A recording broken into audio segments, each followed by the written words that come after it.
agensi yang pelepasan 4.000 tuh Miss. Terus?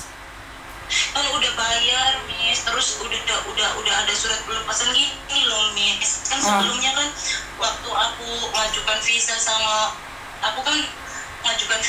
majikan baru kan, sama majikan lama aku kan udah di terminate gitu. Terus suratnya tuh dibilang kalau neneknya tuh udah meninggal. Nah masalahnya tuh Miss kan aku udah lebih dari 14 hari. Aku kan nanya sama agensi, aku bilang aku takut overstay di sini. Terus kata agensi nggak apa-apa, katanya kamu kan katanya jaga orang tua meninggal. Nah Miss, posisi aku kan sekarang masih di majikan lama, boleh tinggal di sini. Katanya kamu beres-beres rumah aja, nggak apa-apa. Katanya kamu walaupun udah nggak kerja di sini. Tapi tuh hari ini tuh bekas majikanku tuh ngomong Miss, katanya kamu apa mau tinggal di rumah majikan baru kamu katanya. Terus aku tuh bingung, soalnya aku kan pernah dengar VT dari Miss Yuni kan yang mbaknya pisahnya belum turun, terus tinggal di rumah majikan baru, habis itu di interminate. Aku takut Miss, ini aku gimana Miss? Bukan di interminate, karena kerja di rumah baru, visa belum turun, akhirnya majikan tidak suka, di cancel visanya, itu satu. Terus yang kedua, kejadian ada mbaknya part-time di rumah majikan baru, ditangkap polisi, akhirnya dipenjara 3 bulan. Itulah aku takut itu Miss. Aku kan bilang sama majikanku yang tadi baru aja dia ngechat, katanya kamu bisa tinggal di rumah majikan baru. Aku bilang gini kan sama bekas majikanku, aku bilang tapi kan aku takut, aku bilang visa aku belum turun, apa nanti nggak masalah kan kamu cuma tinggal di sana katanya. Terus aku belum balas lagi, aku bingung Miss, sedangkan aku di sini dari interminitan itu yang aku kirim itu tanggal 20, sekarang aku udah lebih dari 14 hari, apa nggak masalah di aku Miss, sedangkan visaku belum turun. Tapi sudah diproses? Iya sudah diproses, tapi sudah masuk kan. Kamu tinggal di majikan lama juga bahaya loh Dok, karena visamu sudah habis, sudah diputus. Kamu harusnya tinggal di boarding house. Terus aku sekarang gimana Miss? Ya kamu harus tinggal di boarding house. Jadi kalau misalnya majikanku suruh aku tinggal di rumah majikan yang baru juga bahaya juga Miss. Iya karena gini loh Dok, kan kamu cari agent sendiri. Nah kecuali majikanmu kamu bawa ke... Miss, aku nggak cari agent sendiri, itu dicariin sama majikanku agennya tuh Miss. Sebentar, dengarkan saya ngomong dulu. Karena majikanmu cari agent sendiri atau kamu cari agent sendiri, kita nggak bisa ngasih solusi dan ngasih informasi ke majikan mana yang benar mana yang salah. Akhirnya kan suka-suka majikan. Tapi kalau di tempatnya Koko itu akan dijelaskan secara detail. Kenapa? Karena kalau sampai terjadi sesuatu yang rugi itu tetap kamu. Apapun yang terjadi. Kamu tinggal di rumah majikan yang baru, kalau sampai tertangkap ya kamu yang bahaya. Kalau kamu tinggal di rumah majikan yang lama, kalau sampai tertangkap bahaya. Apes nggak ada dalam kalender, bukan berarti kamu akan apes. Tetapi berhati-hati lebih baik daripada terjadi sesuatu sama kamu. Sebaik-baiknya kamu ada di majikan lama atau baru, mendingan tinggal di boarding house. Jadi Miss, kalau misalnya tinggal di boarding house, jadi kalau misalnya kan visa aku kan nggak tahu kapan turun. Nggak ada masalah. Udah 14. Sudah diproses nggak masalah. Nah, dengarkan saya ngomong. Kalau sudah diproses kamu bisa tinggal Hongkong, nggak ada masalah. Yang jadi masalah sekarang adalah kamu harus tinggal di boarding house. Gitu ya Miss ya. Jadi nggak ada masalah, aku nggak bakal pernah masalah overstay kan Miss? Enggak, karena kamu udah datanya udah dimasukkan ke imigrasi. Iya, sebelumnya waktu majikanku itu udah mutusan kontrak kerja, katanya ini alasannya kamu meninggal kan difiniskan, tapi masih bukan difiniskan kayak dikasih gaji 2 tahun, cuman dikasih. Nggak ada Mbak, di sini tuh difiniskan itu nggak ada gaji 2 tahun. Itu kan orang PT bilang kayak gitu. Aku bilang aku nggak percaya. Udahlah dia marah 4.000 Miss minta pelepasan padahal aku udah 9 bulan. Ya wes nggak apa-apa lah. Sekarang udah paham kan intinya? Iya intinya udah paham Miss.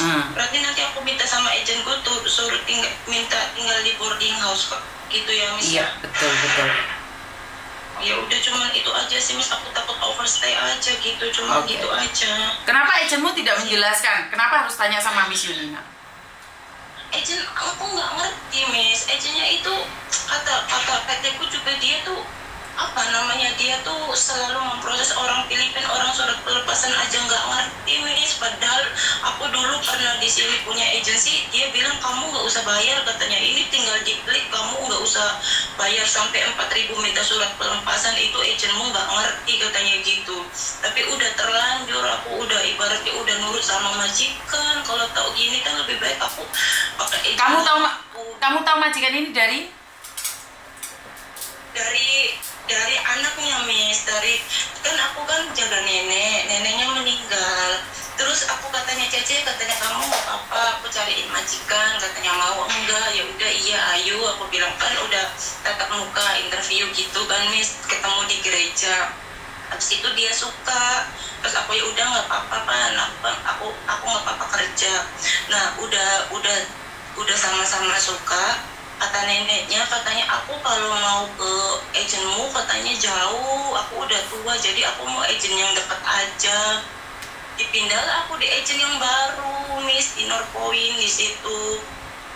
Ya udah, sekarang sudah selesai kan, sudah paham kan? Iya, udah intinya itu aja Miss. Jadi aku ibaratnya aku takut cuma opas teh aja itu. Enggak. Jadi kalau misalnya ini terus kalau aku di majikan baru itu bahaya, jadi lebih baik aku di boarding house yang Shannon. Iya Miss, ya udah gitu aja Miss ya. Ada yang lagi? Miss, iya kan Miss kenapa Miss visa itu emang turunnya berapa bulan sih Miss? Aku udah 1 bulan lebih, tapi kenapa visa aku belum turun? Ya tergantung dari imigrasi itu. Kan 6 minggu sampai 8 minggu. Aku takutnya tuh Miss, kan dulu aku pernah jaga orang tua meninggal, terus sekarang jaga orang tua meninggal lagi, takutnya tuh rekodku tuh jelek. Enggak, kalau meninggal nggak jelek. Pas pertama meninggalnya tuh Miss nggak ada keterangan meninggal, soalnya aku pas itu 1 tahun aku langsung pulang. Gitu. Terus aku notis sendiri sama majikan, aku bilang ada masalah keluarga, bukan alasannya meninggal. Nah yang ini yang aku sekarang ada di Hongkong yang kedua ini, majikan sendiri yang nulis, katanya orang tuanya udah meninggal. Gitu. Sudah paham kan sekarang? Makasih banget ya Miss, sudah paham, makasih Miss. Oke, terima kasih. Makasih banget ya. Assalamualaikum. Waalaikumsalam. Sudah paham kan teman-teman bagaimana dan seperti apa tentang Hongkong ini? Jujur saya tuh lebih suka memang membahas tentang Hongkong ya. Keunikan tentang Hongkong itu sangat bermacam-macam sekali. Secara pribadi saya selalu mengingatkan bahwa saya tuh tidak pernah cari muka, karena Pahing itu sudah dilahirkan dengan 2 muka. Jadi ada muka bagusnya, ada muka jeleknya. Jadi kita tidak perlu berpura-pura lagi sebagai Pahing. Kehadiran Pahing dibutuhkan atau tidak itu nggak penting, diremehkan juga nggak masalah, disakitin juga nggak masalah. Tetapi sekali Pahing berbicara terus kalian nggak suka, kalian akan merasa terusik sendiri, dan sama dengan orang yang lagi kepanasan. Padahal Pahing tidak pernah menyebut namanya, bahkan menyentuh pun tidak pernah. Tapi orang-orang yang merasa selalu kecewa dengan apa yang disampaikan oleh Pahing. Sekali lagi, saya tidak gila hormat, saya juga tidak ingin dihormati oleh siapapun. Jadi kalau kalian merasa bahwa saya itu gila hormat, ingin dihormati, tidak. Saya katakan tidak. Saya kemarin sempat keluar ke KBRI, saya itu bukan gila hormat, saya itu tidak ingin orang berpikiran bahwa saya itu terpaksa kayak nutup topi, pakai masker. Kenapa?